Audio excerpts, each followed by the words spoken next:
In St. Louis, some doors open toward justice. Others open toward deception. Major Logan Nelson comes home on 30 days of Army leave for one reason. His sister Megan has been murdered, and the official answers do not feel like truth. Logan expects his father's old friend, Mac Morgan.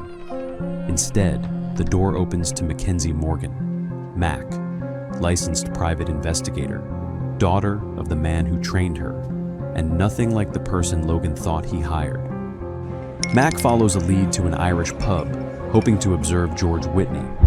She drinks only lemon water. Minutes later, she is unconscious, and two strangers are trying to take her away. The drugging is only the first warning. A dead rat appears on Mac's doorstep. A rock slams into her door. Someone knows where she lives and wants her afraid. George Whitney looks guilty. He is controlling, rough, and tied to Megan's bruises. But Mac does not chase easy answers.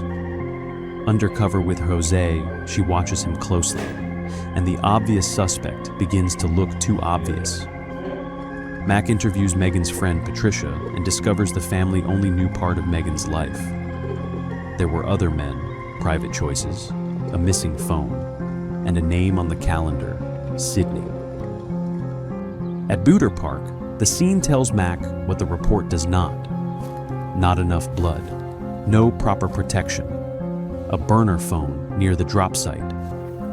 Megan was not simply found where she died. Someone moved the truth. The case turns inward. George was in lockup when Megan was killed. A Sydney works inside the police department. The burner phone, the missing reports, and the delayed autopsy all point toward one possibility. Someone with a badge is steering the investigation. Megan's trail leads to Donnie Carlton. His front door is hanging open. Inside, the house smells of chemicals, fear, and abandonment. The floor shows signs of violence. Every clue tells Mac and Logan the same thing. The world surrounding Megan was darker and far more dangerous than anyone understood.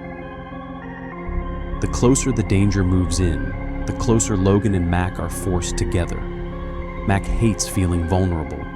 Logan hates remembering that he could not save Megan. Somewhere between fear, silence, and late-night exhaustion. Until now, this case has felt like murder, lies, and intimidation. Then Mitch and Bill put a new name on the table. Ivan Smart, a trafficker, a shadow operator, a man connected to places and people no ordinary murder case should touch. For Logan, the investigation stops being only personal. It starts feeling tactical.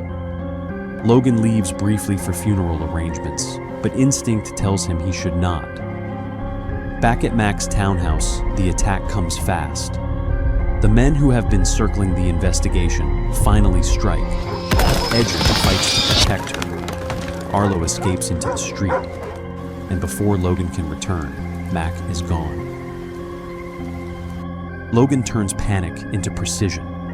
With Trey, Simon, Jose, and every resource Bill can move behind the scenes, he traces the route to an abandoned farmhouse.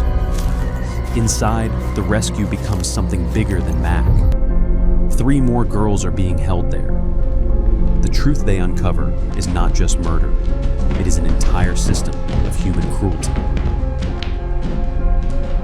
Mac survives, but the rescue is only the beginning of the end. The men taken from the farmhouse start talking. Ivan Smart's name surfaces again. So does a quieter, more dangerous possibility. A respectable face, a clean office, a man hidden inside the system. Once more, every path circles back towards Sydney Parks. The proof Mac has been chasing from the beginning is finally found. Megan's missing phone turns up inside Sydney Parks' secret apartment. The burner phone from the park points back to him as well. What used to be suspicion becomes certainty. The deception finally has a name, and Sydney Parks is taken into custody. Justice comes, but time does not slow down for it. Logan is ordered back to Fort Bragg. He tells himself leaving protects Mac, just as duty has always demanded. But Mac has spent this entire story refusing to let others choose for her. Wounded and exhausted, she makes one thing clear: this choice is hers.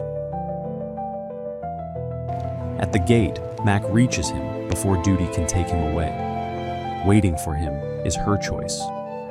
Loving him is her choice. And for the first time, Logan stops trying to protect her from that truth. With his family watching, he offers the ring carried through generations and asks her to build a future with him.